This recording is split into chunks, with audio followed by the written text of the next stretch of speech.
प्रवीण कहानी क्लब में आपका फिर से स्वागत है दोस्तों। और आज के कहानी का नाम है पुनर्जन्म। एक अंधेरी गुफा में एक तांत्रिक आत्मा को वश में करने की कोशिश में लगा था।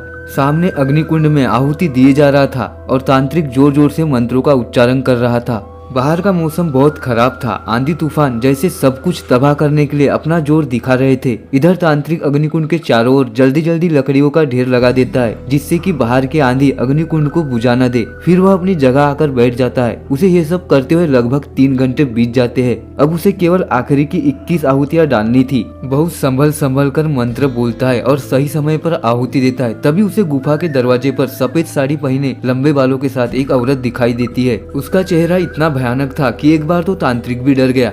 चुड़ैल, मुझे जाने दे, क्या चाहता है मुझसे? तांत्रिक बिना कुछ बोले आहुति देता रहता है। उसे अपनी आखिरी आहुति का इंतजार था। वह ध्यान भटकना नहीं चाहता था। इधर चुड़ैल अपने उग्र रूप में आने लगती है। जैसे आहुति की मार उसे पड़ रही थी, 21वीं आहुति के साथ ही तांत्रिक उठकर खड़ा हो जाता है और अब चुड़ैल का गुस्सा भी कम हो जाता है। तांत्रिक, अब तू मेरे वश में है। जा, आज के बाद तुझे जब भी याद करूँ आ जाना मेरी शक्ति बनकर। चुड़ैल बिना कुछ बोले गुफा से बाहर निकल जाती है। तांत्रिक, आज के लिए इतना काफी है। अब ये मेरे वश में है। अब मुझे अपना अगला कदम उठाना चाहिए। इधर इस सबसे बेखबर यहाँ से सैकड़ों किलोमीटर दूर गुजरात में सेठ भंवरलाल जी के यहाँ कई वर्षों के बाद पोता हुआ। ये खबर सुनते ही घर में खुशी के ढोल बजने लगे। पूरे मोहल्ले में मिठाई बांटी गई। सेठ भंवरलाल जी ने अपने पोते के आने की खुशी में पूरे नगर में दावत दी गई। कई साल बाद उनके आंगन में खुशियों ने दस्तक दी थी। लेकिन इस बात से भंवरलाल के छोटे भाई सोहनलाल को गहरा धक्का लगा। भंवरलाल का इकलौता बेटा गजेंद्र एक रोड एक्सीडेंट में मारा गया। उनकी पत्नी मीरा उस समय गर्भवती थी। कहने वाले कहते हैं कि सोहनलाल ने जायदाद की लालच में अपने भतीजे का एक्सीडेंट करवा दिया। सोहनलाल इस बच्चे से पीछा छुड़ाने की तरकीब सोचने लगा। उसने उसी रात अपने भरोसे के आदमी को रवाना किया, जो तांत्रिक के पास पहुंचा। नौकर, सेठ सोहनलाल ने उस बच्चे को खत्म करने के लिए कहा है। तांत्रिक, काम हो जाएगा, बस ये बता कितना पैसा मिलेगा। आदमी, मुंह मांगा पैसा मिलेगा, बोल कितना चाहिए? फिलहाल ये 5 लाख रुपए रख। तांत्रिक, अब जा, मुझे पूजा करनी है। अपने मालिक से कहियो पैसे तैयार रखे, जल्दी उसे अच्छी खबर मिलेगी।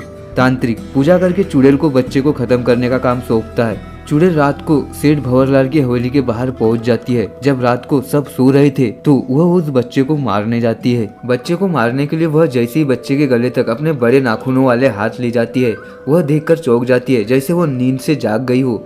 ये तो उसका अपना बच्चा है। उसे याद आता है एक आदमी कार से जा रहा था कि किसी ने उसे गोली मारी, जिससे उसका बैलेंस बिगड़ गया और कार के सामने से गोदी में बच्चा लिए औरत को टक्कर मारती है, फिर गहरी खाई में गिर जाती है। गाड़ी में भंवरलाल का बेटा गजेंद्र था। चुड़ैल, ये तो मेरा बेटा है। इसे जन्म मिल गया और मैं भटक रही हूँ अपनी उम्र पूरी करने के लिए। मैं इसे कोई नुकसान नहीं पहुँचने दूंगी। आज से मैं अपने बेटे की रक्षा करूंगी। अगले पल वह तांत्रिक के सामने होती है। तांत्रिक, हो गया काम, जा अब आराम कर। चुड़ैल, अभी तू पूजा नहीं कर रहा है न मैं तेरे वश में हूँ। पहले ये बता कि किसने तुझे उस बच्चे को मारने के लिए कहा था? तांत्रिक, अच्छा अभी बताता हूँ। वह अग्निकुंड की ओर जाने लगा, लेकिन चुड़ैल के एक बार से वह नीचे गिर गया। चुड़ैल अब उसकी छाती पर बैठ गई। तांत्रिक, मुझे मत मार, मैं तुझे छोड़ दूंगा। चुड़ैल, पहले उसका नाम बता।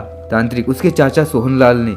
चुड़ैल, उस बच्चे को किसी ने छुआ भी तो मैं उसे जिंदा नहीं छोड़ूंगी। यह कहकर चुड़ैल तांत्रिक के गले में अपने नाखून घुसाकर उसे मार देती है। सुबह सभी को सोहनलाल की लाश घर की छत पर मिलती है। उसके मुंह से खून बह रहा था, जैसे किसी ने उसे छाती पर चोट की हो। चुड़ैल अपने बच्चे के आसपास रहने लगी, जिससे उसे कोई नुकसान न पहुंचा सके। एक दिन भंवरलाल जी ने पंडित जी को घर बुलाया। भंवरलाल जी, पंडित जी, कोई अच्छा सा मुहूर्त निकालिए बच्चे के नामकरण का। पंडित जी, रुको यजमान, इस घर पर तो चुड़ैल का साया है। पंडित जी ध्यान लगाकर सारी बात समझ जाते हैं। वो सारी बात भंवरलाल जी को बताते हैं।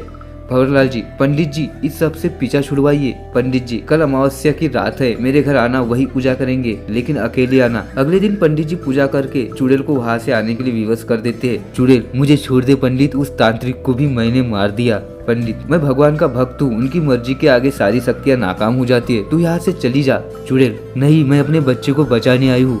पंडित, जिससे उससे खतरा था वो मर गया, तू जा, मैं तेरी मुक्ति के लिए यज्ञ करता हूँ। पंडित जी के यज्ञ से चुड़ैल को मुक्ति मिल जाती है। उसका बच्चा ठीक से पलने लगता है और भंवरलाल जी के घर में खुशियाँ वापस आ जाती है। ऐसे ही और डरावनी कहानियों के लिए हमारे चैनल को सब्सक्राइब करें।